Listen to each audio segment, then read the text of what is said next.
Never get beaten by the same person twice. This video is going to give you a super simple framework that is guaranteed to double your progress in MMA and help you to prevent plateaus in your training. The first step in the framework is to watch yourself. If you never review footage of yourself, your mistakes will stay invisible. Do you ever wonder why a pro's double leg looks so clean? Do you think he's ever seen footage of himself double legging? Of course he has. All of the pros do this. They video themselves training and then they review it after and pick apart little details that they need to improve on. So you need to be filming yourself. And before you skip this, you can do this at home for certain things. If you're working on very specific techniques that don't require a partner, you can do this at home. But obviously, unless you have a sparring partner at home, you're gonna have to film at your gym for sparring or partner work. Now, I know this is a little bit intimidating, but you have to get past that fear if you actually want to double your progress in MMA. But I find if you can gauge your partner, and if they're a nice person, maybe you've trained with them before, literally just ask them before you start sparring, are you alright if I film this? If they say no, obviously don't film it. But if they say they're alright with it, just set your phone up out of the way so you're not going to trip over it, and make sure you thank them at the end. Okay, now that you've filmed yourself sparring, now it's time to just watch it. Assuming you're not already a UFC fighter, I guarantee you're going to be able to find at least 5 different areas of improvement. You have to seek discomfort. When you're sparring, you have to try new things that you know you're not going to be good at, because then when you analyze the footage later, you're going to be able to find where you're actually making the mistakes and you're going to be able to improve on that. So don't just stick to the same 1-2 combination because you're too scared to change it up. If you don't know what you're doing wrong, you'll keep doing it wrong. There's a little bit of a mental barrier here to be able to actually film yourself, but once you get past that, you're going to be able to find areas where you need to improve so much faster, and that's going to lead you to double your progress in MMA. This then takes us to step 2, the focus area. Every session you do is the same. You warm up, hit pads, spar, go home and cry. The number one reason people stunt their progress in MMA is because they don't have a plan. You need to be focusing on a specific area of your game that you're trying to improve. Without actually having a plan, you're just gonna show up and do the same repetitive drills that your instructor's telling you to do, but you're not actually gonna improve at specific areas of your game. So you need specific areas that you're gonna try to focus on, even if you're just stuck doing drills. This is how I do it. I pick one focus per week. For example, this week, I'm trying to improve my teep. So when I'm hitting pads, I just let my partner know that I'm trying to work on my teep.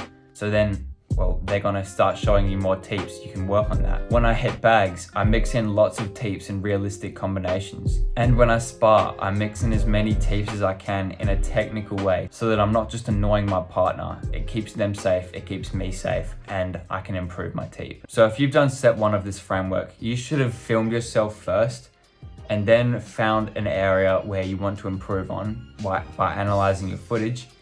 And then that's going to be your focus for a week. So each week you should have a new focus so you don't get stuck on it unless you're actually really determined to fix this area and it's a big part of your game that you want to really improve. But for general training, focusing on one area of your game a week is going to be enough if you're training fairly frequently to actually get some decent improvement in it. And if you found an area of your game that you're not very good at, don't avoid training it.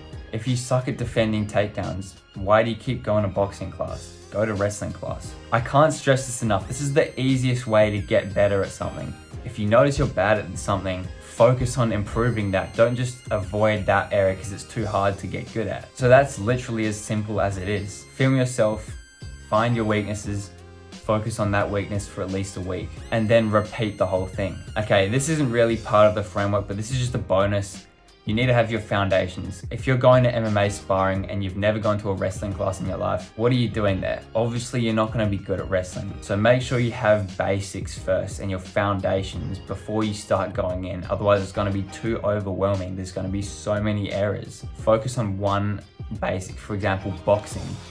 Focus on your boxing for a set period of time, filming yourself, finding an area of weakness, and then getting better at that area, and then repeat that in boxing. Then when you actually go to MMA sparring, your boxing is going to be pretty good, and if there's anything wrong with it, there's going to just be a little thing wrong with it. If you have no bases and you're just going full all in, jump in the deep end, there's going to be so many errors, it's going to be too overwhelming. So just focus on base martial arts first, then combine it. And you can use this framework throughout all of those, throughout boxing, Muay Thai, jiu-jitsu, wrestling. Focus on all of those individually, doing this process throughout all of them.